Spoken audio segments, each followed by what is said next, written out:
Folks, welcome on in. It's Herd of Buffalo, Trainwreck Sports. It is Trainwreck today. Rocking live in Hamburg. I got Slick L on my left.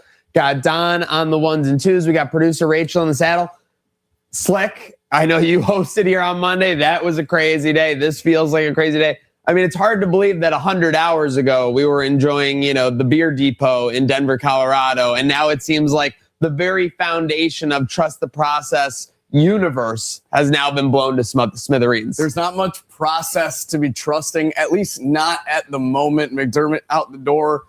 Press conference gets announced late last night. We have it early this morning. Questions answered, but maybe more questions generated generated than left to be answered. I thought a lot of people are saying certain words about Terry's performance in this presser. I think certain aspects from Terry, Trainwreck, you look at like the internal power struggle that was mentioned, it looked like it was showing itself in that very it was presser. on there were Beane off left and right. I will say I don't think this was a bad performance from Beane. I thought you don't come away feeling terrible about Beane. There are moments where you feel unsure and that he has to clarify some things that Terry might have made seem up in the air or flat out bad. But this was almost like, I mean, I guess this sounds crazy. Like you had, a kid, like a adolescent, like high schooler in the principal's office, and Beane was the parent, and Terry was kind of like the 16-year-old kid who was like, but yeah, 5232226. Let me stop like right every there. sort of like. So yeah, to stop you right there, let me address this. Talking about turn. Don, I guess this is why, pundits were saying live as it was going on. I mean, owner press conferences are must-see TV.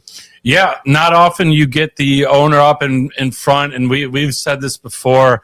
Anytime the owner chooses to speak with the media, you're going to get some good stuff. Now, I saw a number of clips that we posted as well as some other people. I was getting ready for the show, producing this, getting all our graphics, all our topics, all our videos, because let's be honest, the crash out line got flooded yesterday. More calls in a day than it probably got in a week or two. Yeah, insane. Maybe ever. But from what I watched, it was interesting. I don't know. I'll just say, because one of the biggest things that has been kind of dividing this sphere is, we got our tinfoil hats, but this is even a little far for me, is that, Beane was the whisperer and got in Terry's ear and did that. It didn't seem like Terry and Beane were all buddy-buddy today, though. It did not seem like they were, it seemed like there was some tenseness. Like you said, Beane was kind of maybe the more media savvy guy steering the conversation, went off course, and Terry was maybe a little more emotional one.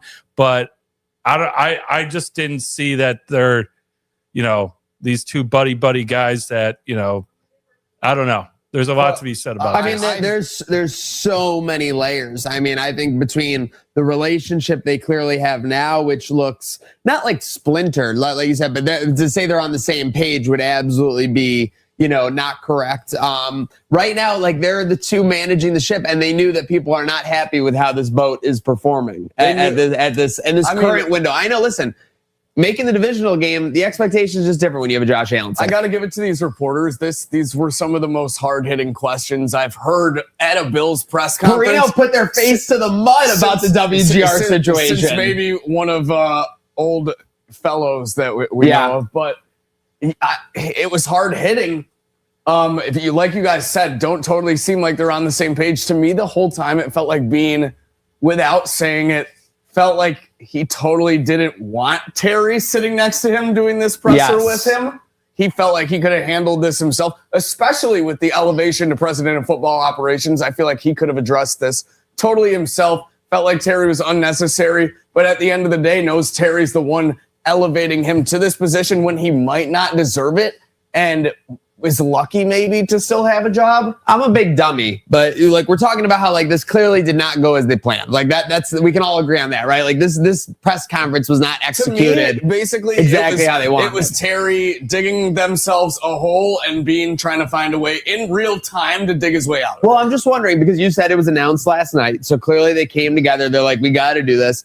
I think that the plan was to have Terry talk with that statement at the beginning. So again, were you guys able to watch this live? I was watching live while you guys were kind of prepping for the show, so it was a little weird. I watched probably the first 20 minutes while working and listened uninterrupted until I had to change things. And then that was questions. But again, I saw a lot of the clips and then I watched the next 10 minutes right before. So I think the video on Twitter was about 52 minutes. So I saw a good 3/5 of that. I haven't missed.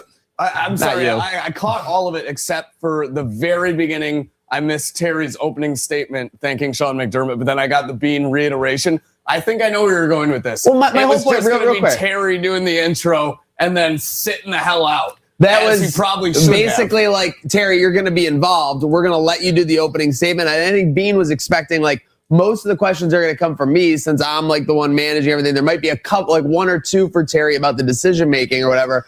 But I guarantee you, in Beane's mind, he did not know that Terry would be like stepping into so many questions. And like there were times where they got asked a question and Terry was like, well, I'd like to address the dissolving or whatever. Like there were so many times where he wanted input. And again, I respect it as the owner. You own the team. That's your, if you want to do it, but you also hire people to make these decisions and be the talkers for you. Way too many times. And it felt, you could see Beane getting more tired the more Terry stepped in and cut off a reporter that was actually asking Beane a question. Let's just jump right to the biggest one though.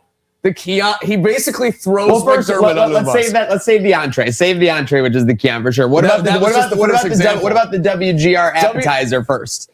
Perino puts his head to the fire, basically. So I actually thought Beane, like, you could say it's a lame explanation. I thought he said like what he needed to, and the best PR response possible was that he was just too passionate in the moment.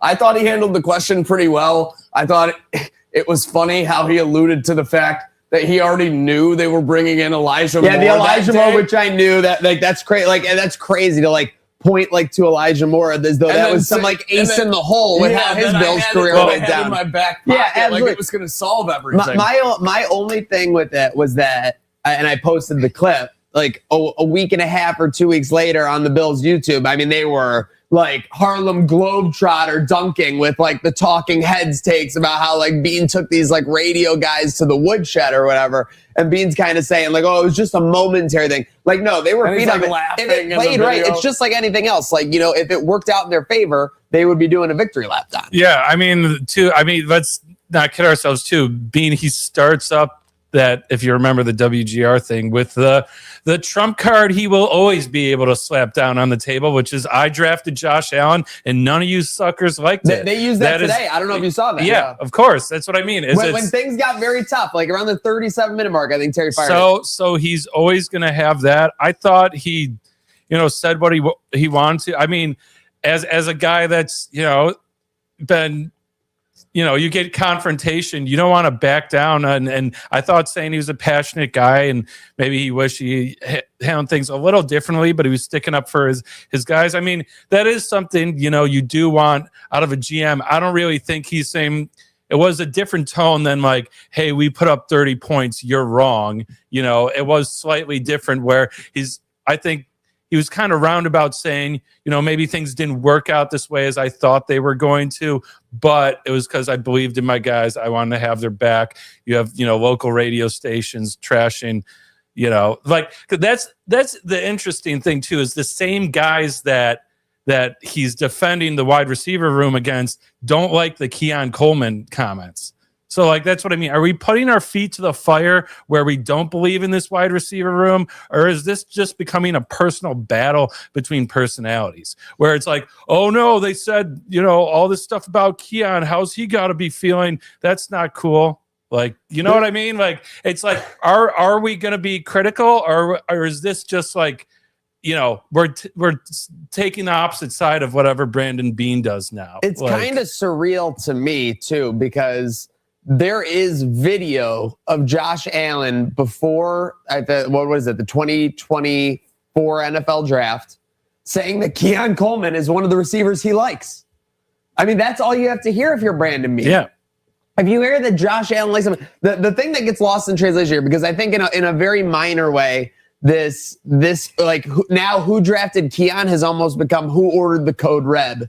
You know what I mean? From what is it? A Few Good Men. Yeah. But yeah, it's just crazy. And obviously at some point Josh Allen was consulted when they were drafting a receiver. Yeah. Like, I guarantee you he was in the conversation. And so for us to be pointing fingers over one pick and to be talking about it in such a way like this, like what we're getting into it now with the Keon of it all, obviously, like this was the most McDermott Beane thing that has like happened. Like, and that makes sense because he's gone now. Like this was straight out of the drought to be just talking about a player who's an active member of your roster and kind of pointing fingers on who's responsible for drafting him, kind of insinuating that you're disappointed and that there's issues. Well, I mean, but McDermott during the season was, not mincing words about benching him. So, but again, yeah, kind of where it did give off some infighting vibes. And hey, I had this in the notes before even the press conference. If we're going to say Josh Allen has to say, the biggest problem I have, and again, we can argue, should both McDermott and Beane had to be gone? We're going to get into that later. I'm sure we'll get into the McDermott of it all later. But it has to be said, the people that don't think McDermott had a say in crafting this roster, I mean, you're out of your mind. Like he had to say, more than Josh Allen. And if Josh Allen is like, that's my problem, is we're all acting like, these guys weren't working together and listening to each other. And that's how the relationship falls apart. Everything's gravy when it's gravy. And absolutely a house of cards situation. When Josh Allen's scoring 30 a game and that's enough for the defense to get it done, everything is working out fine. I think when you're drafting, right, like when you have Josh Allen, there's almost a mentality, especially after last year. It was like, well, he can make any band of guys work, right? He can go out there and we can make any platoon of guys work, especially after last year. And I think that very much bit them in the face this year with their Josh Palmers, with Elijah Moore, how he worked out. Brandon Cooks, even with like the controversy of that last play or whatever, he actually was kind of fitting in pretty well at the end of the year. That's a guy maybe we should have like looked into sooner. I know he got released, everything like that, whatever. But it's just like you said, Don, it's perfectly said. They all had a role in it. And now there's kind of a house of cards succession situation like occurring where they're like, no, well, that person was responsible for that. And that like to me, this reads that they will be trading Keon Coleman as soon as they can for a 6th round pick because they'll be saying, well, it was McDermott who wanted him. It was the coaches with McDermott who wanted him, even though there's draft footage of Beane saying, oh, he ran a slow 40. Hopefully that means we can get him like weeks before it happened. That was the biggest part that I alluded to was Beane in real time trying to dig himself out of the hole that Terry just dug right in front of his face, because I don't really think Terry wasn't ill-intended when he said it, obviously. I think, was it Beane's top choice? Absolutely not. But was Beane on board with the whole team as a whole on the pick? Yes. What did Beane have another name that he might have preferred above Keon Coleman at receiver, or maybe even a completely different position? I think that's what Terry was alluding to. He just absolutely, the delivery was botched. And in real time, Beane had to make up for his mistake and say, listen, we draft as a team. If we drafted Keon Coleman, at the end of the day, I signed off on the pick. I'm the one that made the call to the player himself. All they had to say was the Buffalo Bills drafted Keon Coleman. There's been rocky steps in his development, which we're all responsible for, and we are dedicated to making him the best Buffalo Bill he can be. That's all they can say. But as a result of what Terry said, now Beane is running laps trying to fix this. Dancing. And Keon Coleman is probably on his way out the door as a result as well. I mean, it's crazy to me that 3.5 days ago he scored a touchdown to bring us within 6. I know that it's not gone all to plan with him down, but it's just crazy. Again, it's just so like, what do we want to call the era where it was McDermott and Beane and like there was never any leaks of anything and like the process era? Yeah, probably. Like this is so unprocessed era. It's insane. Well, too, I want to be fair. It's not like, we fired McDermott, sorry, and all of this happened. And I kind of have a bunch of this in the notes. We talked about it a little Monday. I mean, looking back, you can see some of the writing was on the wall. this and the proverbial playoff ball, literally. And two, I will say this: there's a lot of Pegula clips that aren't bad, but I'm going to say I agreed with when he brought up the locker room at the end of the game. I mean, let's be honest. A guy, McDermott, we keep him for the culture. We have guys throwing helmets in the tunnel. Josh Allen not making eye contact with anyone, bawling his eyes out in a press conference. Now we can feel Terry. We can feel sympathetic and emotional and say, "I'm sorry for you, Josh." But I have to be honest. I do not want my franchise leader having that type of presentation in front of a press conference. I really don't. I want out of a leader someone that can maybe keep it a little tight-zipped. It was sad. That was like in real time the culture crumbling to bits. Speaking of emotions, just real quick, and I'm not harping on anyone for this, but I think it fits with exactly what you're saying. Trey White, unsportsmanlike penalty. Yeah, taking his helmet off, throwing. That's like a day one grade A McDermott guy, and that was Jerry Hughes, Rex Ryan era-esque. Yeah, but like I'm not saying that Lutz or whatever isn't going to nail the kick easily, of course. And I get it that Trey was very frustrated, but those were those cracks in the foundation that you were saying did not exist, do not typically exist, but they were very obvious. And then McDermott too, like you can take the think and then calling from the plane. I told Slick, from the plane was this is when I text my friend. I'm like, I think he thinks he's out and he's trying to at least be like, listen, I got you, Buffalo, and gain some sympathy. I think it was 50-50. I think he believed what he was saying, but Sean McDermott going that far to harp on one call, I mean, that is not the culture guy we've ever seen. So again, like the signs that this was the end were all there in that last game and how it ended. Now, people have said, that catch is called the other way. Is he gone? And I'll quote the Ravens coach, not for another week. Exactly. Like that's how crazy this all is too, is that I hate to say this because the game is over. They lost. There's not going to be any recourse.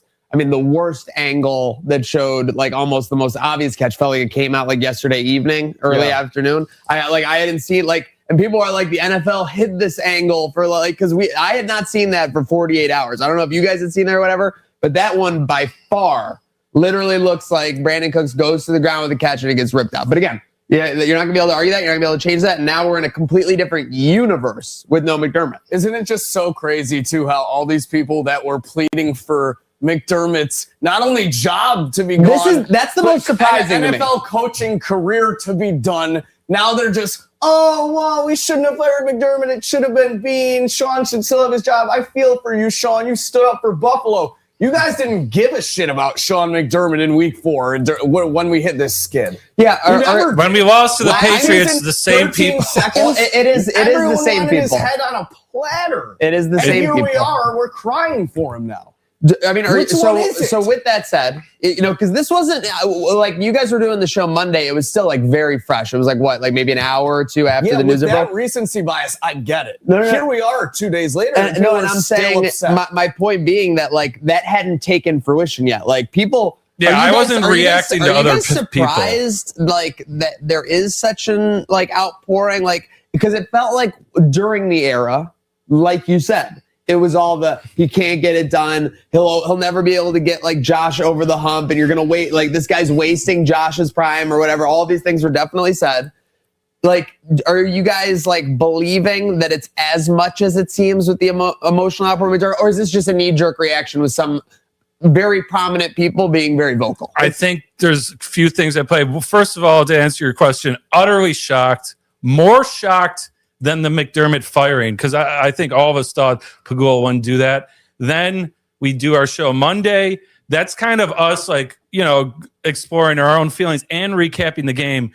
But yeah, the most shocking part was seeing a lot of people, and I'm not just talking about fans because fans are emotional and go back and forth. I'm talking about a lot of local podcasters, local media, people I've seen ask him to be fired. Some even admitting, hey, if this was 2 years ago, I'd be on board, but not now, which I think is fucking crazy. That's crazy. Fucking crazy. Because it's like you don't understand linear of time. It's like how do you think we get to Trey White chucking his helmet across the field and Josh Allen bawling his eyes out if 2 years ago he's not you know what I mean? So the inconsistency, the like not standing on business, the fickleness is one of the most bothersome parts about this. That's it for me too. I'm not shocked at all by the outpouring. I am shocked by the size of it, and I'm shocked by the amount of the most outspoken people against this head coach. The entire tenure are the ones now pleading that we shouldn't have fired him and it was unfair and unjust. And it's ridiculous. Make up your damn mind. I want to say quit bitching. Stand on business. It might be a bit too soon to say that, but stand on business. A little crazy, by the way. Thanks for tagging along with us on the craziness here on Trainwreck today. Trainwreck Sports, Herd of Buffalo. Make sure you're following both where it never stops. Speaking of never stops, so there were a couple little media blurbs in all of this. So first, they kind of asked if there was any power plays or whatever being made, behind the scenes, which everyone is gonna like. That's like asking, like, oh, is reality TV scripted? Of course there are. You're not gonna point them out to anybody and be like, yes, like there were little things, but nothing major.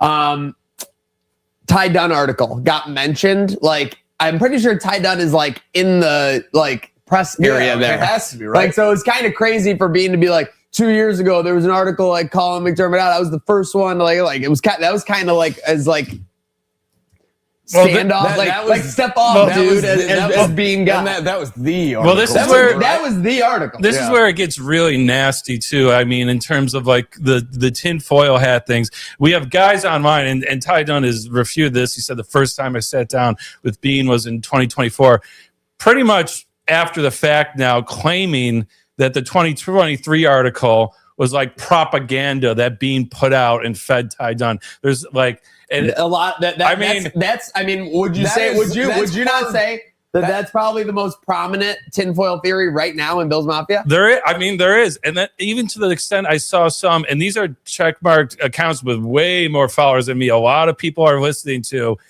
saying even the ESPN show with Ian Rappaport and Mina Kimes on there, like Bean's feeding them info. Yeah. I mean, like this is really juicy stuff. Bizarre.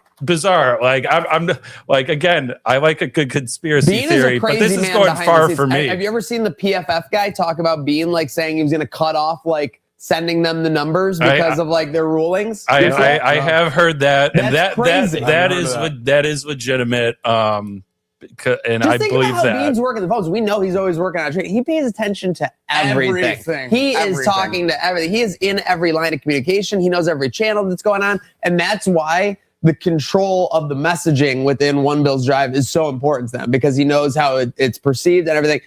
All the more surprising that stuff essentially went to shit today in this presser. I mean, was there anyone who thought this wasn't a train wreck? Like, I'm not asking on this panel. I'm talking about any like opinions you saw. Did you see any opinions that changed how you thought about this presser?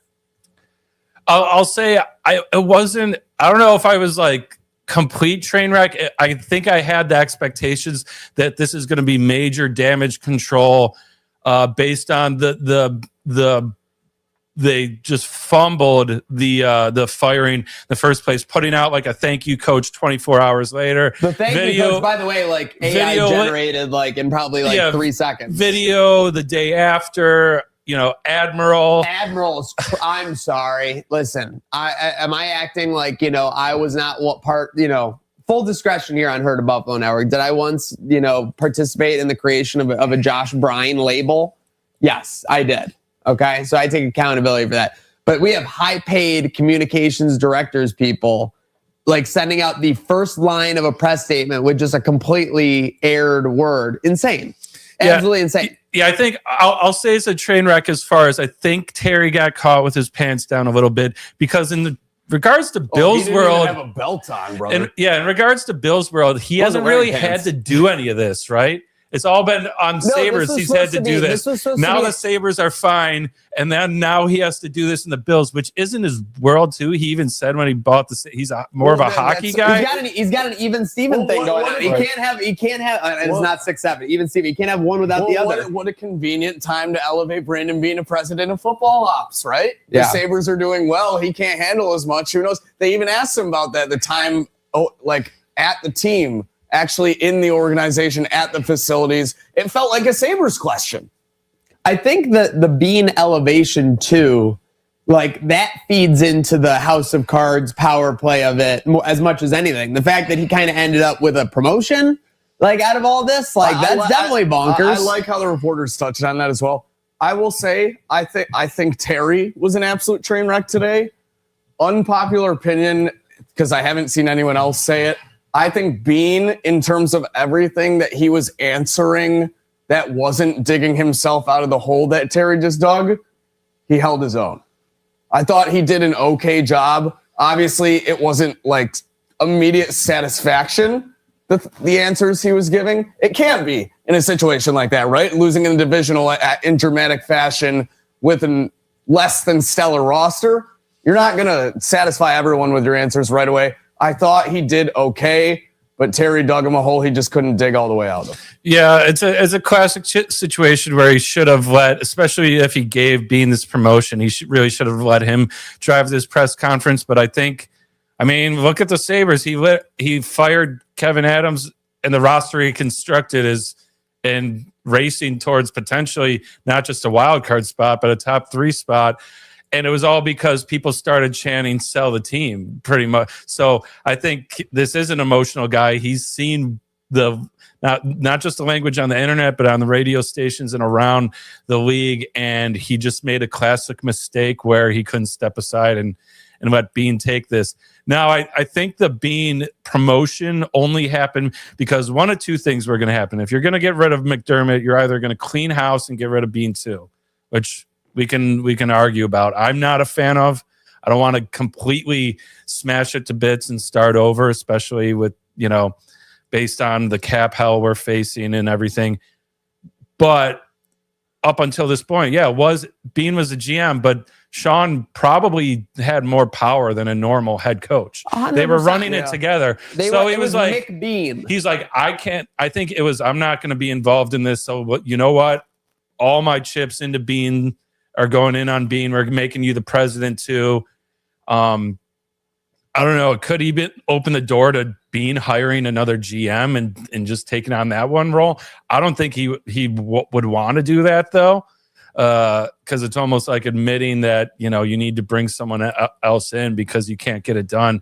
But yeah, time will tell. Time will tell. Indeed. Anything else from this press seconds? Yeah, I want to wrap up with the Andre Smith Jr. tweets that came last night. This but is like anything else? A direct. Well, no, I don't have anything else unless you do, Don. Well, I mean, I think wrap it up. If we're all the McDermott talk and and we mentioned the Ty Dunn article that, go for it. His page, they put out that screenshot. And I'm going to bring it up now of Sean McDermott in playoff losses. And I think, the last 6 or whatever, right? Yeah. 33 points allowed. I'll run through the numbers. So he's counting since 2020, which I think is fair because one of the Super Bowl expectations. Because one of the playoffs was with Tyrod Taylor and the other was with rookie Josh. But I mean, this is, hold up, let me. We have too many crash out lines. The numbers are very bad, bottom line. And it's kind of reminiscent for how the Denver game went this year. KC so here we go. Let me get our overlay off. So, so this is how the defense fared in those 6 of 8. Again, these are the 6 where Josh is. This is prime Josh. 52-9 kneel down drives. 25 touchdowns, 13 field goals, 12 punts, 1 missed field goal, 3 turnovers. This is the worst part.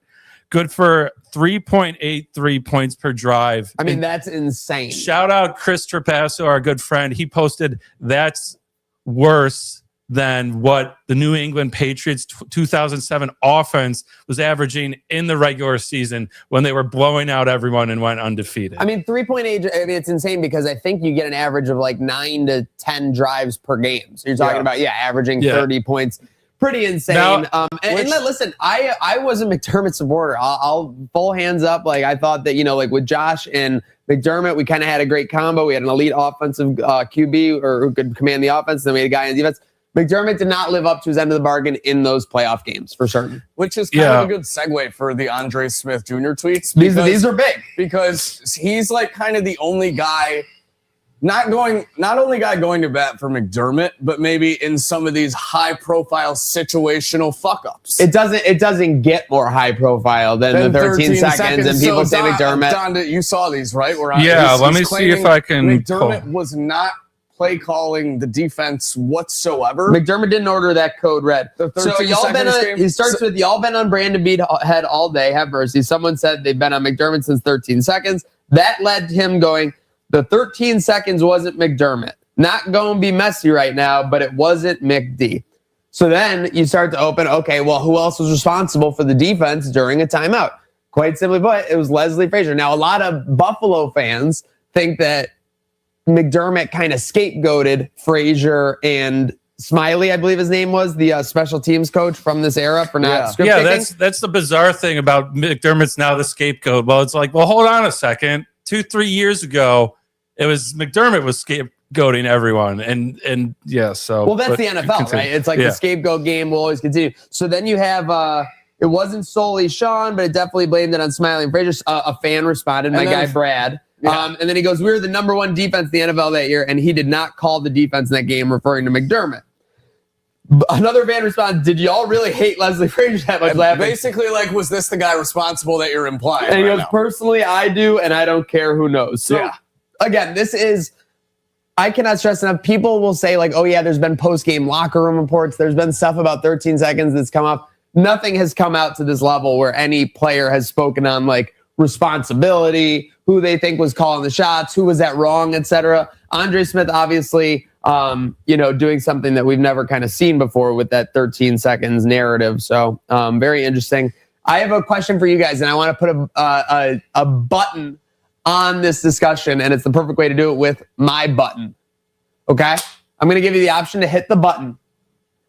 If right now you could fire Beane and get back McDermott, would you hit the button? Nope. I think I said it on Monday. I agree with the decision. I was just caught off guard by exactly how it played out. I think if you're going to double down on Beane right now, I would not push that button. I believe in Beane. I trust him for at least a year or two more. Let's see what he can do. This is the first time he's really had to kind of put things into a somewhat of a rebuild, not total rebuild, but rebuild position in certain aspects, which is what one reporter brought up to him. My heart skipped a beat when the word rebuild got used. I almost had to have like hate to use the R word at a GM press conference, but it's the first time he may have ever heard it since he came in when he did. So no, I would not push that button. Let's see what he can do. Yeah, I'm not gonna push the button. I'm gonna be real. All season long, everyone, whether you agreed with McDermott being fired or not, was saying as long as we have Josh Allen, the window's open. We have Josh Allen. We have James Cook, leading rusher. We have two guys. I've seen a Super Bowl win with less. Now, does that get Beane off the hook for the roster? Not at all. But I do not want to completely disassemble this. And if I'm being real honest, again, this goes back to the last loss. This goes back actually throughout the season, losses we had, where I see Josh making, let's be honest, some of the plays he's making, fumbles, choices, this is coaching. If it's not the coach, then what is it? Or what's the point of having a head coach? Also, the culture, I'm standing by this statement, this season, there were cracks shown, and it's slowly disintegrated. I don't care if it's like standard old school NFL football where you want to have guys hold their chin high, but I do. I don't want Josh Allen taking his helmet off and just looking down after throwing a pick. I like the angry Josh we saw in that 13 seconds game. I haven't seen for 2 years. I agree. So the locker room has to change, and that starts with the head coach. So I'm not pushing that button. And someone who is pushing that button is Steve Harrington's BMW on Twitter. I can share this comment. Wrong guy got fired, but the good thing for me is at least I don't have a radio show where he'll call in and yell at me like I'm a little bitch. I mean, that's pretty, again, I don't think he I don't think Jeremy or Sneaky Joe are little bitches, but that's a pretty funny comment for sure from Steve Harrington's BMW. All right, we'll put a stop on that for the Buffalo presser talk, but now we're on to the coach talk. A lot of news this morning. It seemed like, by the way, they start their presser where they're like, oh yeah, Derek told me like some of the names got like released that we were going to be interviewing. Like, wasn't that like BEANE that did the releasing? Probably probably not the coaches. So. Like the coaches' agents are running to the news people and telling them, like, I don't know. I don't know how anything works. Names though, we got Anthony Lynn. Linsanity is back. I don't know if you guys were into it in 2016, but Linsanity was pretty heavy. This one was quite surprising to me. Lou Anarumo, Brian Dable, Joe Brady, Grant Udinsky, and Anthony Weaver. The only one that really sticks out to me is Dable. I think the fact that he's getting a shot and his proximity to Josh, if Josh likes him, BEANE will be hiring him. I think it's really that simple. And I think it's the same for another guy who has been kind of in the mentions, and this was in the rundown here, so shout out to everyone, Davis Webb. Davis Webb seems to be now like the dark horse, like Sean McVay, like this guy's like a QB offensive whisperer. He's going to be like you had Mitch Morse saying he would thrive as a head coach. Josh already knows him and loves him, I guess. Bottom line is I think that maybe it might be best. Like someone was saying you could end up with a Joe Brady, Brian Dable head coach, offensive coordinator. I don't see that happening, but I do think you could end up with a Brian Dable head coach, Davis Webb offensive coordinator of the Buffalo Bills, if that makes sense. That would be cool too, especially for the people that want offensive-minded people back in charge of these coaching positions. Davis Webb apparently is responsible for a lot of success the Broncos passing game has. So it'd be interesting to see. That's definitely on my radar for the familiarity factor once we get into our top 4 choices later in the show. Wouldn't mind it at all. Yeah, the Joe Brady of it all is like, man, I hope he gets a job elsewhere for like 2 reasons. One, if we bring in a Dable and keep him at like offensive coordinator, is this Game of Thrones situation going to get weirder where, Joe Brady feels slighted, like that, we're hiring an old OC to go over his head. And it's just like a classic, like, man, it'd be way easier for him to quit than to replace or fire him. And I wish him the best. Like I thought we talked about it on Monday. We thought he actually called a pretty good game. Don't talk shit about his Denver game. He called an absolute winning performance. He called a performance where the offense should have scored more than 30 points at the end of the day, or at least should have outperformed where the defense was. He did his job in the playoffs for certain, Joe Brady. So if you can say all you want about the slow starts, et cetera, but he definitely delivered when all the eyes were on him. But the Dable of it all, Slick and I were saying, I was telling him Monday, that was the first thing I text my friend group chat, and first thing I said to him is, I'm like, this has a Dable hire written all over it. That's where if I'm betting, and that's what the market's favoring right now, that's what I'm saying. You're not hopping on Steinfeld? Well, I mean, come on, let's respect the juice. You're a guy who respects the juice. I like the juice. Yeah. Maybe bring her in as a consultant, special teams, offensive quality coordinator. Yeah, that's special teams. I don't want, she's a little too close to Josh, so I don't, it's hard. I don't know if she can whip him into shape if he fumbles twice and needs to be told something. But one name that got kind of lost in this sim, and it's actually spooky. So about 15 years ago, John Fox was the coach of the Broncos. Peyton comes in. I think they had like a 700 win percentage, but they never got past the divisional or the conference championship. They hired Gary Kubiak, who finally gets Peyton Manning and the Broncos over that hump and gets them to a Super Bowl, and they win it. Now it's like 10 to 12 years later, and you had Sean McDermott, who's like a defensive guy, similar to John Fox, like very, good record as coach. Clint Kubiak. Yep. Gary Kubiak's son, if I'm not like just completely messing this up. Could be this could be poetry. This could be rhyming. So Clint Kubiak's a name that's got a lot of burn as well. We'll be very interested to see. At the very least, I will say that it makes for some good conversation, boys, to have all these coaches and figure out exactly what's going on. I will say that the Sabres people are kind of like looking at the Bills right now. They're just like, yep. Yeah. Now you know how it feels. Yeah. Now you know how it fucking feels. Yeah. To have a big offensive star who you can't like figure it out around. Yeah. I mean, at least, the playoffs hit. But again, that's what happens. You go to the playoffs, 8 years, 7 years, and that fades, especially without a single trip to the Super Bowl. And on the McDermott of it all, the people that are like saying we wish him the best and want to have some feelings for him, I'm all about that. I think he'll have another job elsewhere and he'll be fine. And I kind of like put it in some personal notes that there's been a number of coaches that couldn't get it done, that split ways, and it worked out for both sides. Yeah, you got Andy Reid in Philly. You got Tony Dungy. Like, how we always say shit. How we always say shit. Yeah. If McDermott goes to a shitty team, lock it in. We need to bet the spread every single game next year. What is it? That'll thrive and make the playoffs? No, that he's going to be the next head coach of the Pittsburgh Steelers. That would hit. That would hit for sure. And then I think that you're in a situation like that. That would be perfect. Probably steps down, and you still have a that grade A caliber that Bills defense. 2017, 2019 defense was super elite. So yeah, I do want to say with the timing of how quick this Dable interview is coming, if they want Dable, I think it'll almost be instantaneously after this interview that they pick up. Yeah, I could see Dable being hired by Thursday. For sure. And if not, then all bets are off. You think the vibes will change and people will kind of get over the McDermott sadness? And because again, as soon as he got fired, a lot of people were saying bring him in as a consultant. Oh, believe me, if you hire Dable, the only thing people will be seeing and framing is how good Josh was when Dable was here as the offensive coordinator. It's the only thing that there won't be any focus on how Dable completely floundered Daniel Jones. Then Daniel Jones went to the Colts and had like the best year he's ever had. There'll never be any talk about how the Giants offense was virtually never good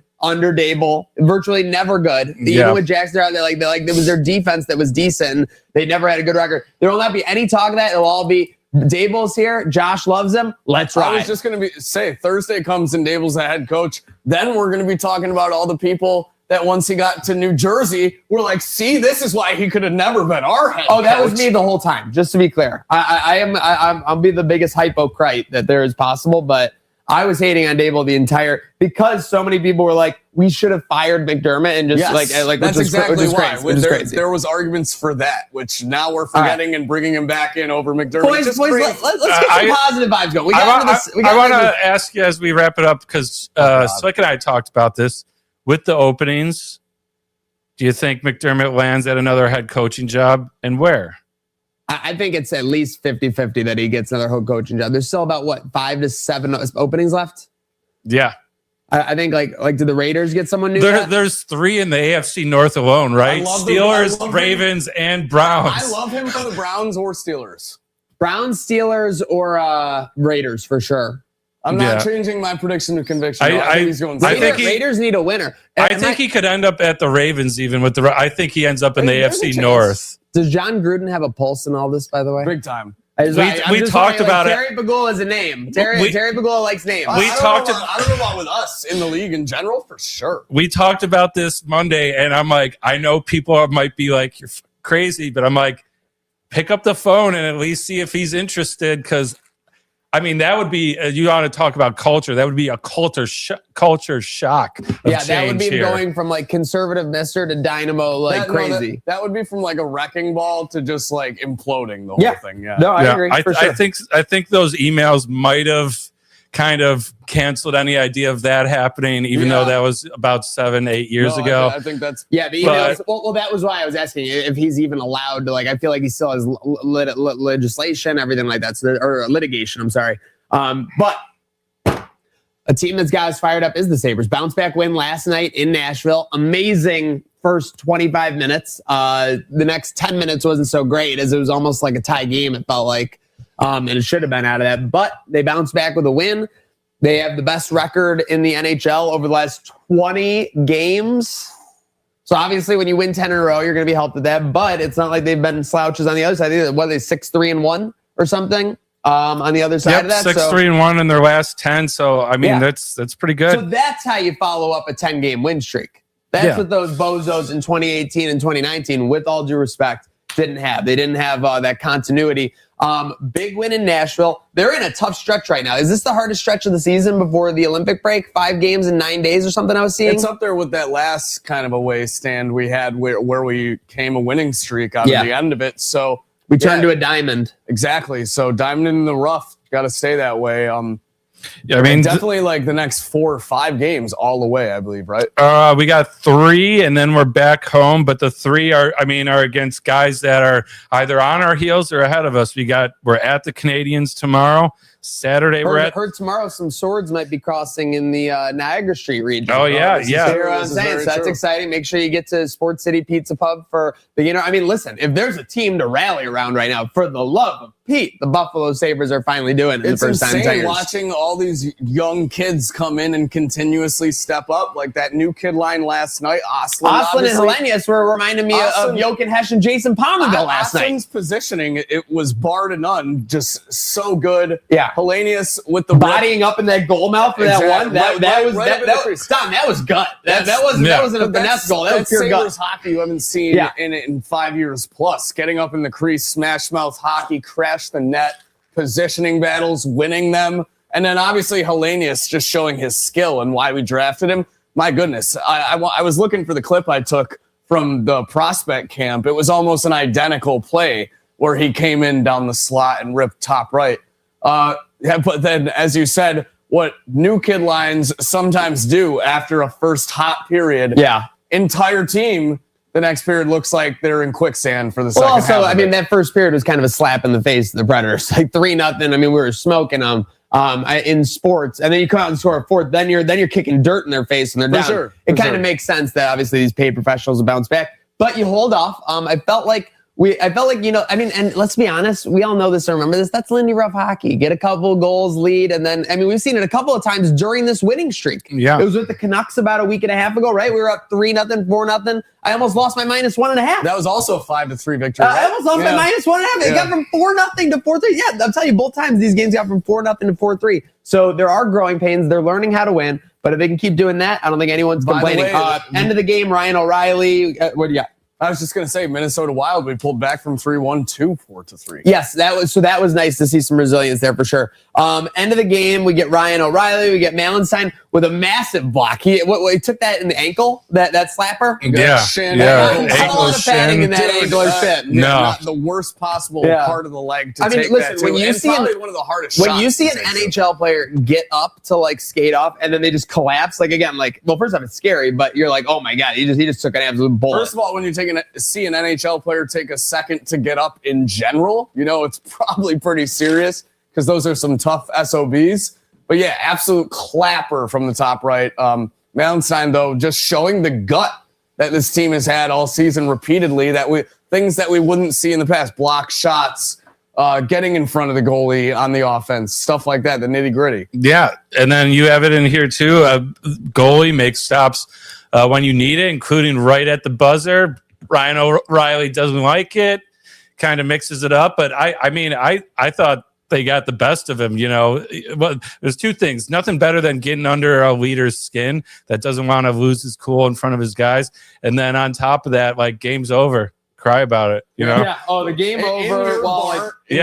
Game over in their barn. And them getting mad. While they're getting feisty, absolutely hilarious for sure. Lion was worrying me towards the end there, but makes saves down the stretch when it matters most. I thought they were definitely scoring with like 5 seconds left. There was something across. I'm like, all right, well, they'll score to make it 5-4. The entire past 2 minutes was just sketchy. Yeah, well, Payne Krebs, the empty net merchant. I got to look up. He's had like 5 or 6. Demon. Yeah, no, but empty net demon is nicer, I guess. And the hilarious thing was he turned around with it in the Sabres zone and just right in the middle of the net. Like, it was hilarious. Well, it was honestly perfect because he had the timing was perfect. They all came. He shot it right when he needed to. Love that. Love the Sabres again. We'll be back in action tomorrow night. Sports City Pizza Pub, Crossing Swords Live. Looking forward to that. Stay tuned for Cross Swords Pod for more information. Speaking of info, it was kind of information overload at that college football championship on Monday. We'll just touch on it briefly before we get into some of our Power of 4, buy or sell, and more. With that said, Don, yeah, I mean, across the board, you had a great game. You had a great result. And like we said in our chat, I mean, the spread and the over-under essentially went down to the final 2 minutes. Yeah, it's kind of followed the trend, and I like this. This isn't a complaint of all of like the college football playoff games where it seems like first half, oh, this is going to be way under, and then the fourth quarter is just chaos. And we love that. Yeah, I mean, I was impressed. I really, going into the game, we talked about it in our chat as well. I thought that was going to be a TCU Georgia replay. I really thought Indiana was going to smoke them. It looked that way in the first half, but yeah. Miami battles back, and I mean, their offense really got rolling in that second half. No, number 4 on both sides for Miami. It just looked like a world beater, whether it was that running back making plays, in the short yardage for Miami, or the D-line. Yeah, I mean, the defensive line. Absolutely like, how did Miami lose when you look at these games? Like, I mean, it just, obviously, there was something going on during the season. Initially, in the beginning, keeping it as close as they did. That was Miami's whole thing. This whole tournament is keeping it low score close. But, Mendoza pulls away. Indiana got a running game going as well. And don't underrate this. Like, I mean, obviously, I didn't have Miami. I had the under 46.5, which got a brutal beat. I have 47.5. So yeah, but same movie. But, I mean, that cover by Miami was low-key insane. Twice they went down 10 in the final 20 minutes. And then at the end of the game, you have Indiana kind of driving, and they hold them for like that. Like they could have easily plunged into the end zone. I don't know if they were coached up to go down by Signetti. Yeah, I think that would have been an interesting situation. But yeah, I think I saw they got the ball back with like 5 minutes left, and I was telling Slick, I'm like, oh, there's no way this is Indiana's covering. I'm like, they're draining clock and just trying to like run, get all their timeouts gone. And I was hoping for a stop, and then maybe they'd kick a field goal because I did have Indiana, but was up with the other bets I had. So you're watching a good game overtakes that. And honestly, too, I think like it wasn't just Miami fighting, backdooring, and making it close. Indiana, I mean, to go up on both touchdowns, had like a fourth down. Like 4th and 6 they were converting on these Hoosiers. I mean, some of these calls they were making were insane. Like a QB sneak on like 4th and 7. The QB draw, I mean, that's insane. An absolutely insane call, but it worked. And you saw it got down to like there was one Indiana blocker and there was one like Miami defender, and like Mendoza just made the perfect move to like get the first down. Then obviously it makes the amazing move to get the touchdown.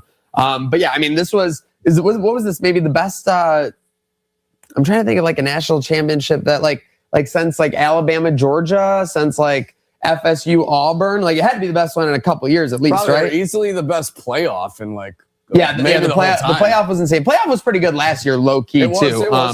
But yes, I think the college football playoff is a good go. They might have to tinker with one or two things, but they might have to reset with the records after the first round or something. Some of these teams want like 24-team playoff. Dude, I'll just say, let me just say this. I don't hate it because you got 2 winners, and one of them was 5 Ohio State, and one of them was 10 Miami. So if more teams is letting like these teams get hot down the stretch, I'm more for it. More football that actually matters. I mean, as much as I love the Pop-Tart Bowl, okay? Love the Pop-Tart. Respect the Pop-Tart Bowl.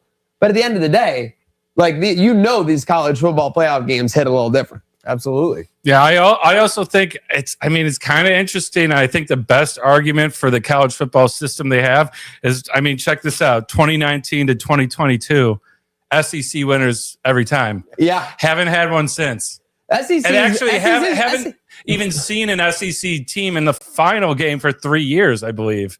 Did Texas get reshuffled last year into there? Well, no, I think this year they were. I don't think last year they were. Notre Dame was in the final. Sorry, last year. Yes. Yeah, Notre Dame was in the final, and then before that, it was Washington, Michigan. Listen, their recruiting classes are still great. They're still like the talk of college football. SEC is on complete fraud alert since this college football playoff system came into like existence. And you know what? I mean, very refreshing. It is refreshing. It's a little change of pace. Remember those years when it was just literally Tampa Bay Lightning and Golden State Warriors every year, like in the finals, like for about 4 to 7 straight years. Like this feels like a little different. This feels like when we got the Raptors, that one year for sure. So we'll see that. NBA. I don't know what these words mean. Wizards broadcast goose. Oh yeah, I don't know if you guys. I put this on here. I'll bring it up. Yes, let's just let it. Oh, easier shown than discussed. Oh yeah, much easier. You got to see this because this, folks. Whenever we have a slip up in production technology, a mishap with a microphone, a screen. I just want you to watch this clip. I mean, this is just some good old-fashioned comedic relief that we all need. Wants to get right on the inside. It's cool. They just show a picture of geese during a live broadcast out of nowhere. No one knows what goose or where this goose was. And it's moving, too. It's an animated goose as well, Doc. No, it was just a still photo No, of, I know. The still photo's moving, yeah. But, I mean, it goes to show, even in a national NBA broadcast, you could get...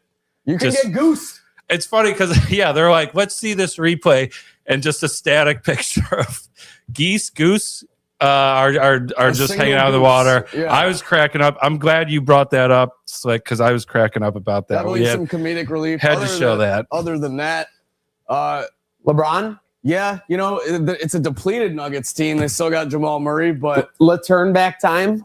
You see this dunk? No, was it violent? 41-year-old man should not be allowed to be this aggressive. Maybe he's feeling good out of the hyperbaric.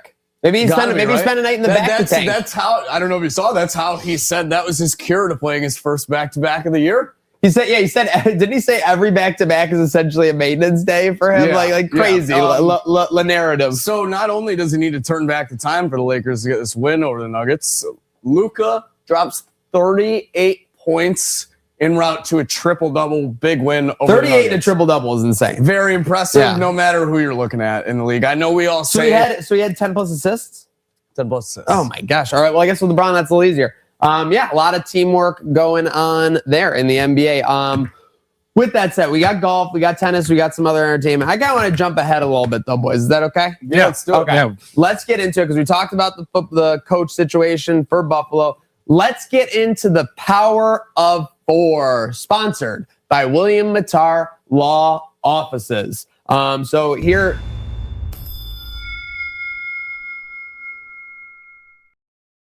Four's up for sure. So with this Power of 4 segment, we'll always identify 4, maybe look for 4 candidates. In this specific one, the Buffalo head coaching position.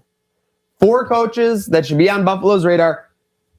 I saw in the rundown, I mean, these are my 4 that you have, Slick. So let's run down this one. Really? Yeah, why don't we go 4? Are they in exact order? Yeah, why don't we go 4 to 1? Literally exact order. Okay, cool. So you want to start at 4 with the Power of 4 then? Yes. Okay, number 4 right here. Kind of a wild card. Mike McCarthy. I'm surprised you have this on yours. Because listen, it's not on my list. This is the Power 4 on what I think will actually happen. And I could see a certain Terrence being enthralled with a name, with success, with longevity, etc. Right. Gotcha. So do you want to give like a 4th that you would want? Over that guy, I mean, I would probably be going... I mean, there's a lot of people I would want. Okay. Wow. Okay. But how, in terms of the other 3 going forward, the other 3 I would sign off on in a second. Okay, then I feel much more confident going forward with the segment. For sure. Now. Listen, the Power of 4 on the 4th one. I don't question the Power of 4. Like the Power of 4 is, in my opinion, it is the divine intervention of what will actually happen in this reality that we live in, and that's very possible. I can see 4 happening. That's why the Power of 4 is so great. Exactly. All right. So number 3. Let's get on to some positivity. Number 3. These are some guys we talked about earlier. Davis Webb. Obviously, the familiarity factor. He played with Josh Allen. He's involved in the Broncos. He's the Broncos quarterback coach, involved in a decent amount of their passing game success. The familiarity is there. I think they're obviously going to look in that direction, given the news of the Dable interview coming as soon as it is. There's a lot of hype around the Davis Webb of it done. But to me, this would be if Josh Allen pulls the... I really want my friend to sleep over. Come on, I need to have it happen. That would be the end call to get to Davis Webb to me. And that could still be the situation for getting him into maybe an OC position as well, too. Number 2, I have Clint Kubiak, who also you mentioned earlier. Look, you make what I think is an average quarterback go to a 14-game win season and an NFC championship with a decent running back. We have the best running back in the league and an MVP quarterback at the helm. If you can do that with those 2 key weapons, I think the possibilities with the Bills offense are endless, no matter who you put in those skill position wide receiver. And of course, we're talking about the Seahawks, obviously. Yes. We'll go back. No, just to make sure. Sam Darnold and the Seahawks. Well, my favorite thing is, first off, Sam Darnold, people thought he might not be that great. And do you remember Smith and Jigba on his last offensive coordinator, saying that the system was trash? Remember, he literally said the offensive coordinator like his last. So it just shows that this guy has a legitimate system. When Jackson Smith and Jigba becomes legitimately a top 3 to 5 receiver in the league under this system. Yeah. So a lot of faith in Clint Kubiak for sure. And then my number one, it is quite obviously Brian Daboll. This is the best choice for Josh Allen. This is the only choice that we've seen Josh Allen succeed under previously. He knows the system. He knows Josh. He's from the area. All those factors seem to check all 4 boxes, making the power 4 for Daboll all that much more strong. Don, I don't know if you had a separate list or where that we have a bunch of overlap, a little bit of different order. So let me start with my 4, and it's the same as yours. Mike McCarthy. This is literally an experienced pick, and I got to be honest, I thought his failures in Dallas were mostly Jerry Jones fueled. I don't hold him that. I mean, Mike McCarthy, when he thrived in Green Bay, he had total control over that team. And was he a GM as well? I think so. Yeah. So, I mean, when he was running the helm, who wouldn't want to be that Green Bay team that went from Favre to Rodgers and won multiple Super Bowls? So, that is just, I have to put him on my list. Is he a likable guy? Am I going to get roasted in the comments for this? Probably. But he's got to be on there, and you're going to find a trend of offensive guys. I'll tell you, for number 3, I don't have Webb. My thing, you're going to find out through all of this, is experience, even if it's not a ton. I want an experienced coach to come in side by side with Josh. I don't want it to be, we have the experienced QB with a new young guy. I like Kubiak. Now, he's not an experienced head coach, but what he's done as OC has been awesome. Again, offensive head coach. It wasn't really on my radar until I saw a lot of people talk about it. Now, I don't think it's really likely, because I don't think they can interview him while the playoffs are going on because of something that changes for the championship game, right? I think they freeze it out, right? Or something the week between. And I don't know if the Bills are going to wait till post Super Bowl to make this hire, especially with if they were the only team looking for a coach, maybe. But I mean, there are so many teams looking for coaches. It's very competitive. Granted, we're at the top of the list, so Kubiak, he'd be a great pick. We'll see how likely it is. Now, 2, this is a total dream one. People think I'm crazy. I mentioned it earlier. John Gruden. I would love to have John Gruden in town. I like his energy. He holds players accountable. He's energetic. He brings a whole different vibe. He's a little more in your face. He's a little more old school football.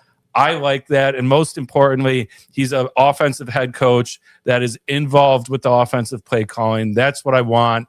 I would love. Some people are on my side. Some people aren't. I don't think there's a more divisive guy right now people want to bring in than John Gruden, but I love it. The number 1 is Daboll, just because I got to do it. And I think it's the most likely thing that will happen based on his history.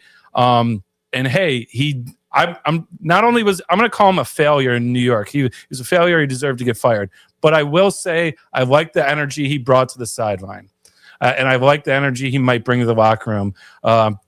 He was right in his guys' faces, like when things aren't going good, but was the first to give him a smooch on the cheek when something was going great. I like that energy. I like that excitement, and he's a young guy as well in the spectrum of coaches. So that wraps it up for me. I think there's also a factor like to be kind of in the game but out of the game and get like a new perspective. Like I would assume if Gruden ever does come back, he would have a strong return for sure. Just having been able to get a breather and get back into that. Well, that's the power 4 for you. I'll tell you one guy who wasn't saying 4 this past weekend, Chris Gotterup, as he won the Sony Open. So I'm a hypocrite. I've been on this episode before, and I'm going to embrace it right now. I always say we need more primetime golf. We need more primetime golf. We need more golf that's on 5 p.m. to midnight when you're at the bar. Going to this. Well, they were in Hawaii. It was the perfect spot for it. Divisional weekend, not exactly the best weekend to go up against, especially when the Buffalo Bills are involved. So I missed a lot of this tournament, but seemed like there were some, up and coming names at the top of the leaderboard. And then seems like most of the field played better as it went on. Gotterup on ultimately gets the victory. Where is he in Creek's rankings? Oh, that's a great question. Obviously, we'll be keeping the golf coverage coming. Creek Degenerate making the spreadsheets that everyone should have access to. I don't know where he was, though. But, yeah, you said it, like some sleeper picks up in the rankings on this one, young up-and-comers, and then the main guys picked up their swing as the weekend went on, which is kind of what you expect with the start of, like, PGA season, right? Yes. Yeah. And, out in Hawaii, I don't know how the time's getting to them and whatnot. I was going to ask your thoughts, too, because you were mentioning the primetime golf. What are your thoughts on, like, this indoor golf? CGL, I love it. It's just, again, it finds ways to be up against, like, other stuff. Like, if I was CGL, I would be going at, like, 6:30. Yeah. Like, I wouldn't be going at 7, 8 o'clock against, Agreed. like, the prime time. Like, that's all and then it is. I think is I've like, even seen them go at, like, 9 or 10 as yes, well. yeah, like that. Like, I just think they're going too late. Like, it's good. You actually see great banter. You get to see Tiger Woods. A lot of people are excited, about, like, that type of stuff. And it gives, like, the virtual reality golf a much better look if you were already not as, like, keen or weren't bought in on it and you were just all the about stadium the setup is sick. And, It's like, awesome. the fans are sick. It's awesome. It's Did you see definitely the a good... Albatross the other day? Yeah. I mean, what was it, Justin Rose? Yes. Yeah, crazy. Yeah. Rolled it right in. I mean, I can't... Straight on the dot. It's got to feel a little bit less electric than doing it in real life. I hate to say it. Looks but like me at the golf dojo. That does look like you at Golf Dojo for certain there. I don't know if I'm buying that necessarily, but folks, time for Buy or Sell, sponsored by Victory Smoke. Premium cannabis pre-rolls for everyday wins. Coming soon to local dispensaries. Taste victory. So for this one, we're staying with the Buffalo coaching search. And we have buy or sell on a couple of talking points or resume qualifiers regarding potential coaches, boys. So I'll give you the qualifiers and you tell me whether you're buying. That could be the case for the next Buffalo coach, or you're selling. It can't be. Will Buffalo Slick choose a coach that has never been a head coach in the NFL? So this would be your Davis Webbs. This would be your Joe Brady's. Clint Kubiak. Well, I think they'll succeed if they were to do that. Are you buying the idea? Yes. Or are you selling it now? Does Anthony Lynn count as a NFL head coach? I'm going to go on interims. No, because it's just not the same. Yes, I agreed. Okay. I'm going to sell just because I think there's such a great chance that Brian Dable is our next head coach. Only reason. Otherwise, I'd be all in with the candidates we were just naming and coordinators that are out there. More so defensive out there than offensive, but there's still some out there. But I am going to sell. Don, are you buying that Pat Kane pop for Dable, or are you selling it? I'm selling this, and again, I know Beane's kind of in charge of the search, but after that press conference, there is no reason for me to believe Pegula's fingers aren't all over this decision as well. And I think if I know something about the way this guy's brain thinks from watching the Sabres and things he's tried and learned through their failures, is he's going to want experience. I think he's going to go with an experienced head coach. Okay. So you guys you're both selling the idea. Okay, I like that. So on this next one then, if experience is the same thing, this should be same page as well. Buffalo hires a coach younger than 34. Yeah, sell. Even with, I don't know how old Dable is. I don't think he's 34 younger. But even without the aspect if Dable's 34, I got a bridge to sell you to Niagara Falls. Exactly. Even without the idea of Dable, I definitely want someone with more experience. The NFL just doesn't have a lot of sub 34 experienced coaches, if any, other than I don't know. I think McVay was the only one. I was just going to say McVay, but he's right around there probably. And McVay was like 32, 34? I think he was 30, 31 when he started, when he got the job. So he's not there anymore. So if any left, so I'm selling that. Yeah, I have to sell it if I'm looking for experience and being consistent with my last one. I don't even know who's on my radar. Maybe Webb. Is he the only guy that's under? I don't even know who you are. Joe Brady under 34? He might be 34. He's got to be just about there. Davis Webb, younger. Joe Brady's 36. Oh! Whoa. Okay. Davis Webb is 30. Wow. So it's kind of be him, the only guy you're looking at. He's yeah. Okay. Yeah, I'm older than him. Jesus. So we're both selling that then, basically. Like, again, I think there's like, it's almost, I think we're all on a sell, but we also agree that if a certain number 17 buys in at the last moment, where everything we say is moot. If 17 buys publicly, it's hard not to. If he buys publicly and you don't hire the guy he buys publicly, we're gonna have. It would be funny if he was like, "Yo, bring in Davis Webb because they're the same age."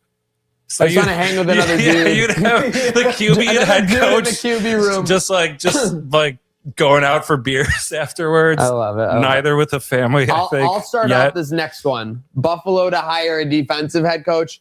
If we do, we are in so much trouble PR wise. That's all I'm going to say. Sell. Yeah, I don't need to say anything else. Yeah, I'm on my personal feelings alone. Sell that. It's not what I want. So all right, sell. We're selling the house. Everything must go with at One Bills Drive right now. Buy or sell. Our final one here. Elevating Joe Brady to head coach. This falls in the exact same thing to me as the Davis Webb situation. I am a full sell on this. I do not think that Joe Brady super excelled at the role of just offensive coordinator. I think to go from a coordinator to a coach, you need to be like dominating. You need to be top 5 or top 10 in your thing. Now, he might point to the points. He might point to other stuff. I don't feel like Joe Brady was a top 5 offensive coordinator just on his own merit. So with that said, I'm selling it. But again, if Josh Allen says that's my guy, we might have a problem. I'm thinking even if Josh Allen says that's my guy, he's gone. I'm selling. Terry, there is no way based on that press conference that Joe Brady ends up at the helm of our coaching staff. I'm absolutely selling. Yeah, I'm selling that too.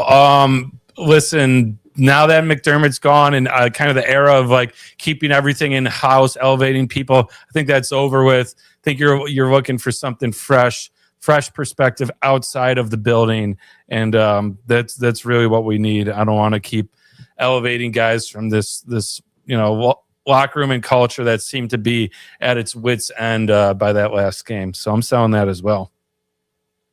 Okay. All right. Well, that's buy or sell there.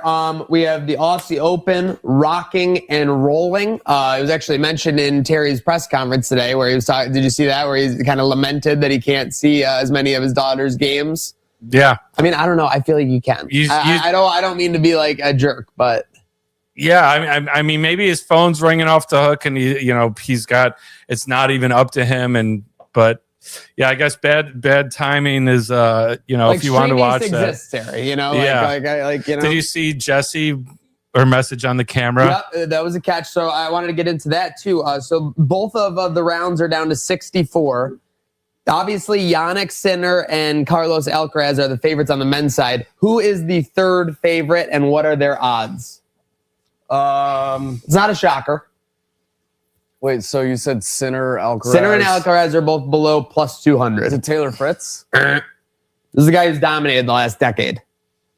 Oh my God. Oh, well, it's not It is. It's not Roger Federer? No, he played an exhibition game recently. He retired. Russian, right?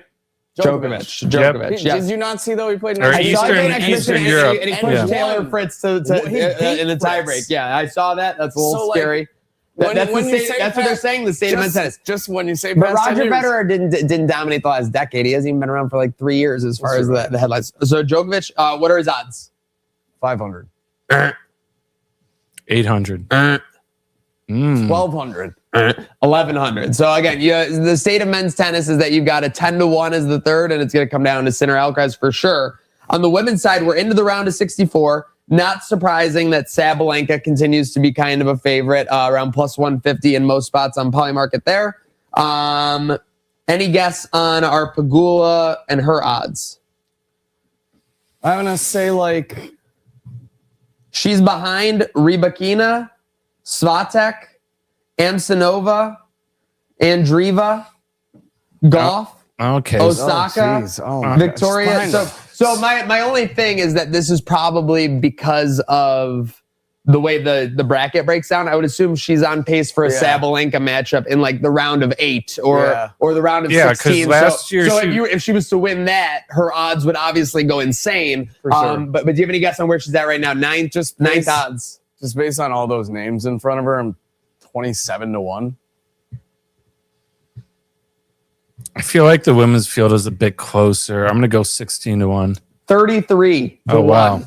Okay. So, I mean, maybe this is the year. Listen, Jesse has been in a number of quarterfinals, semifinals. This could be the year. So this could be one where maybe it's a good play over on the markets for sure. But we'll have all eyes in the Aussie Open. For me, my eyes, Stranger Things season 4 in the books. I got it done. Wow, so super exciting. Stranger Things season 4. If I was looking for, an ending with Vecna, I'm a little disappointed, but that's what season 5's for, I guess. Is the upside down. Boy, you threw me. Nick P's excited over there. He knows I'm into season 5. Very excited there. But yeah, we have a lot of entertainment there. We've got traders rocking and rolling. Very excited about that. I'm a little disappointed by how people are receiving the Vanderpump Rules reboot. But I saw you getting into some heated messages last night. I saw right. Well, no. Well, the big scuttlebutt in the Bravo universe was that Amanda Batula and Kyle Cook have separated.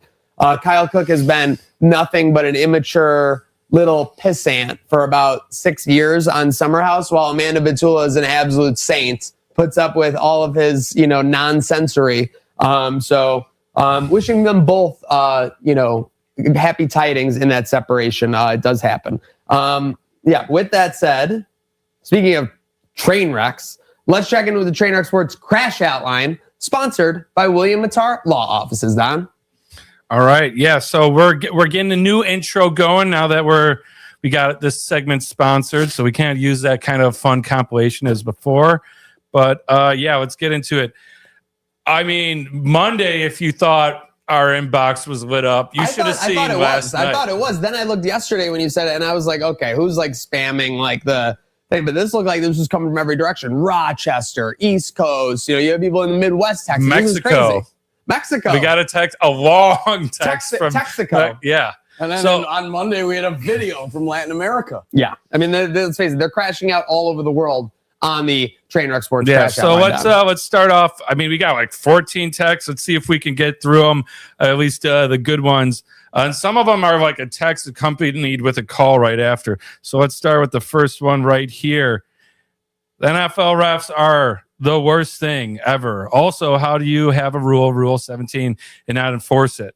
Okay, so this guy was commenting along on Monday, Don. Yeah. I remember seeing this, and I'm going to get into it because apparently this Rule 17 is that the commissioner can just like restart the game at the spot of a missed call at his discretion.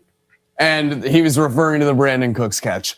I understand the question why it's there if you're not going to use it, but that just doesn't seem like something that would ever happen in a million years. No, it was put in like 1932 to like make it so if they like put the wrong timing on the clock, they can go back and play another 10 seconds or something.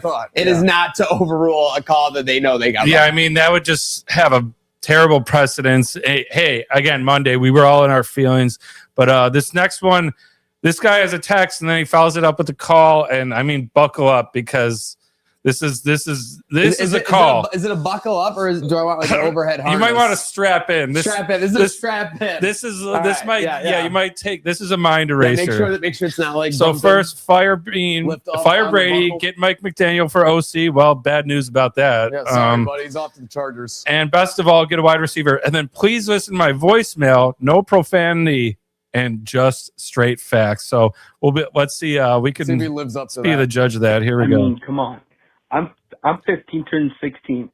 I think I'm smarter than Brandon Beane. Okay, 1 + 1 = 2. Josh Allen plus wide receiver equals win. Okay, we need Beane out. Pegula, I don't know what the hell you're thinking, but McDermott, we love you. Okay, 13 seconds. That sucked. We just need to keep on building up on that. That Broncos loss, I'm not going to fully blame on the refs. Josh Allen shouldn't have had, that fumble at halftime because of what the call was. Brady and McDermott, they've been working together, but hey, we need a wide receiver, okay? I'm 15. I know this. My dad, he was crying after the game. He already knows what's going to happen for the next 10 years. We're going to fire everyone. And Josh Allen, honestly, I think Josh Allen, if he wants to win the Super Bowl, get him out of here. Oh, no. Love Josh Allen, but McDermott was the reason why Josh Allen was lost. He used him a lot. The only reason why we were winning was because of Josh Allen. Now that we have McDermott gone, our head coach that we've had for like 9 years and has an insane winning record. What's going to happen now? Who are we to hire? Who are we to fire? Fire Beane, fire Brady, get Mike McDaniels as our offensive coordinator. I know people are not going to like that because he was from Miami, but he's a good offensive coordinator, not a good head coach. Get him an offensive coordinator. Bring back McDermott, please. Like, please. Yeah. I mean, it's terrible. Why would we do that? Can you imagine? You know what?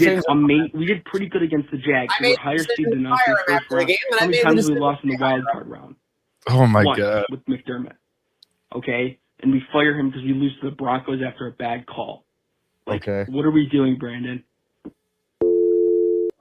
Folks, and that is proof that no matter how certain you are, you definitely do not know everything at the age of 15, let alone 16. I think because I reviewed this call, what he was saying was like, if Josh wants to win a Super Bowl really badly, get rid of him because he's so in the dumps of like a lot of people that this organization is just going to tank now. He didn't stay on the point long enough. Yeah. Then he goes right back to like McDermott was such a winning coach. Like, whoa. Yeah, I get what he was saying. Yeah, he was saying win one, he's got to go somewhere else. Do something nice, but yeah, that'd be sad. I don't think that's going to happen. People have already started piecing Josh to LA when Stafford retires. I mean, you know, I fear that we're going to have the tinfoil hats on for a long time. Yeah, well, that's what happens when you lose the process era for sure. All right, we still got some crashing out. Oh right? Yeah, we got.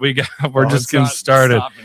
Here we go. Text. It's New York crashing week. McDermott getting fired is showing light of the actual issues with this team, and it all falls on this GM. He was awfully sensitive over the last season when people call him out for not going after someone.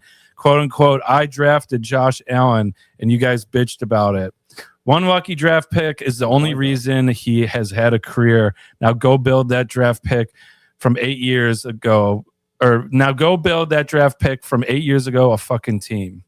So fair points on all aspects. Yeah. Both sides. This is a long one. Okay. We got a couple long ones. Let's see. I might have to leave some of these for Friday. We'll see. Because we got... let's see. This one's real long. Firing McDermott was... Real quick, are you buying or selling that we will have a coach by Friday at this time? Buy. I'm going to sell it. I know we said it could happen quickly. I mean, that's 48 hours. They got 4 or 5 interviews to less than that. Yeah, I'm going to sell that too. All right, we'll see. So this one's so long. Let's see if you can read this, folks. After this, I started breaking them up into part A and B's because there was some major melting down. But so firing McDermott was 1, a mistake, but 2, they did it so casually, like it meant nothing. I think this is the biggest issue a lot of fans have with how it went down. Firing Sean McDermott is a huge mistake when we are doing absolutely nothing to improve the roster. The fact that we got so far this year with all our injuries and they fire him, I seriously can't even see straight. I'm so angry. Check the Bills' social media accounts in the comments under these posts to see just how angry we, the Mafia, are. Heartbroken, gutted, distraught are just a few words. This firing and how it has gone down feels like the exact opposite of the community Buffalo is built on. I'm extremely disappointed in the Bills' quote-unquote leadership right now, and I know I'm not alone in that. A post with 3 pictures of him in 4 words. After years of dedication, energy, and heart, I'm absolutely disgusted and just sick to my stomach over this. It's not too late to bring him back. Some people are really hoping for the impossible in this. Yeah. I mean, wishful thinking for sure. I would say not so much crash outs as trying to pull the plane out of a nosedive. Yeah. If that makes sense. Yeah, pretty much. So let's get to a few more of these texts, and then, let's just keep it rolling. We did. I will say that an hour ago, about 20 minutes after we started, William Matar saw the angle of the catch, the updated video. Oh, he did. "Quote unquote" on Twitter. "Okay, I think I finally have enough to sue." So that could be a developing situation. We need to keep our eyes on for sure. But right now, we're just crashing out. Thanks to those law offices for sure. What an episode, though. Honestly, a lot covered, but it feels like as much as we covered this situation, these storylines are going to be growing out of proportion. They're never stopping. I think I was just going to say a minute ago, Don, I think with the reason like it's hard to wait till Friday with these crash outs is our inbox might just be filled back up to the brim. Yeah, I suppose I thought Monday's show was crazy, and here we are a mere 48 hours later, just as I opened on Monday. Shout out to nearly 5,000 people tuning in. Yeah, so I propose we got 14 texts. That's a lot. Let's hit half of them, which gets us through a few more, and then we have 6 calls. We want to hit half of them and save the rest. I don't know. Again, I'm afraid that we might get we haven't more. put a dent in these. I thought we already put a dent in half these. We're almost halfway through just the texts. So we've done 7 texts. We are on text. Well, no, we're on text 5. Okay, yeah, so let's go to 7 or 8, and we'll pick the 2 or 3 best calls here on the crash out. We got okay. I'm not mad that he was fired. I'm mad at the timing. If we were ever going to fire Sean, it needed to be 2 or 3 years ago. We've seen this argument. That's a popular take. Yeah, and we waited until now. Bean also should be fired. I don't like any part of this, and I think this move was made too late. Still grateful for everything. He did, and before I leave, Justin Jefferson better have a bag packed and go Bills. Seen that too. Everyone's like, all right. That's your tale as old as time. Being getting Josh a Vikings, the unhappy Vikings wide receiver with a little bit of a tude. Yeah. I don't know. All right, so shit ton of this next text is actually at the end of a call because our guy got cut off. Did he go over his time limit? Yeah, he went over his time limit. I didn't even know and it's a familiar friend of ours. Here we go. Let's hear from him. What's going on, guys? Man, this is from Albany again. Yes. Doing a double call this week. I already called. Calling again. Fine. Just to list and stuff. I'm crashing out this time. Again, I want to thank you guys for putting me on the show this year. You guys fucking rock. I watch you guys' show rather you rock, y'all dude. put me on it or not. I love you it. Rock. It's fucking awesome. I don't know. One thing, the first thing I'm going to crash out about, not going to lie, is the fact that everybody was so disrespectful to McDermott for the past couple of years. I mean, maybe some people have seen different, but they've done nothing but beg for him to be fired. And he gets fired, and everybody's just like, oh, whoa. Stand on fucking business. This is what y'all fucking wanted, right?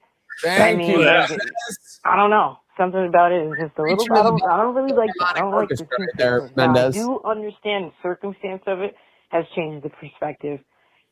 The way Pegula handled it was way too fucking corporate and corny and like shady. I don't know. It was just not how Buffalo gets down. It's fucking weird. I was never really heavy on the McDermott hate train. I mean, I always thought Brandon Beane just wasn't doing a good job building this team with the proper roster. But that's just my opinion. Anyway, moving on. Out of everything, the Pegula, the Beane, the McDermott, all of that, what I'm most frustrated with is how our starters showed up for that game.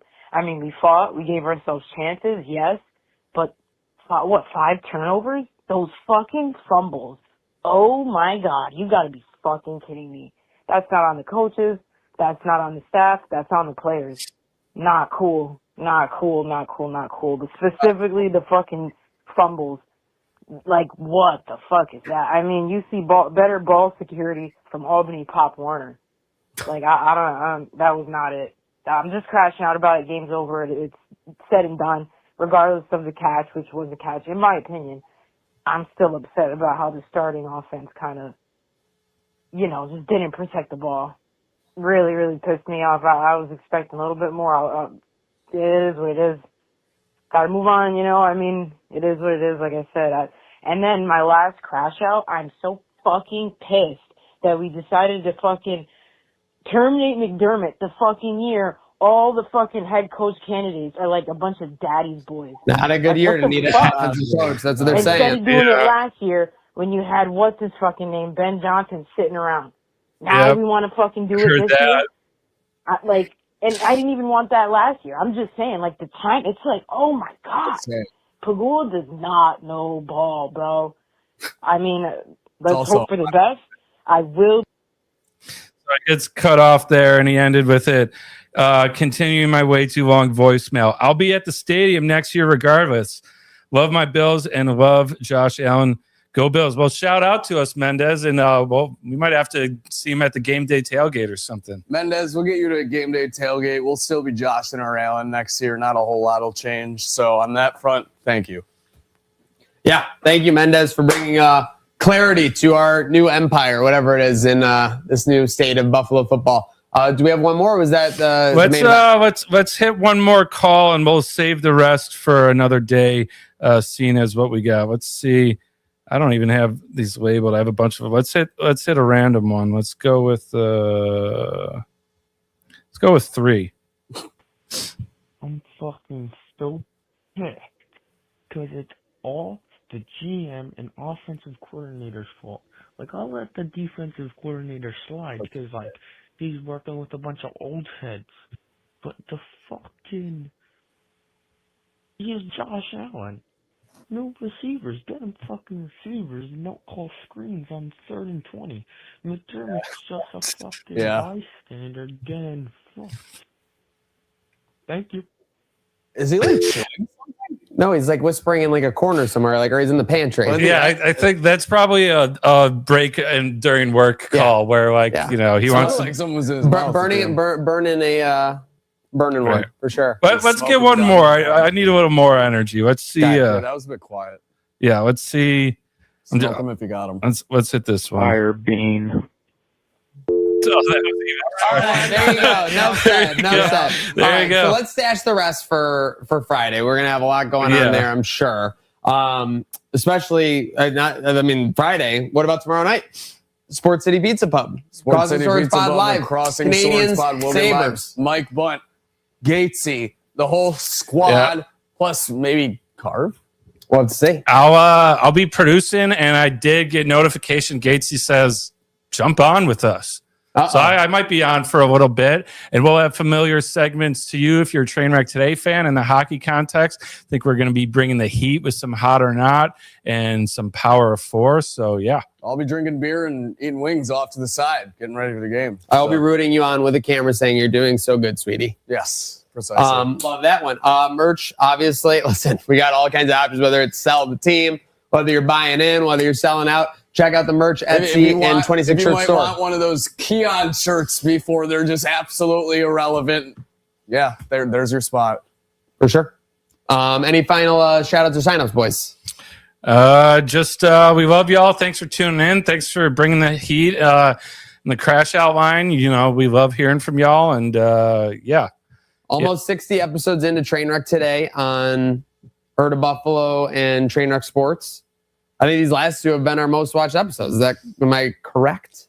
Live, we've put up some numbers further on, but it's So I just wanted to clap it up for everyone out there in the cubicle, living their day, doing anything. Listen, thank you for riding along with us. You know it never stops. Herd of Buffalo, Trainwreck Sports, Slick L on my left. We got Don on the 1s and 2s. We got producer Rachel making sure we are on our best behavior here, but it never stops. And we are on to the second half of the week. We've got Sabres.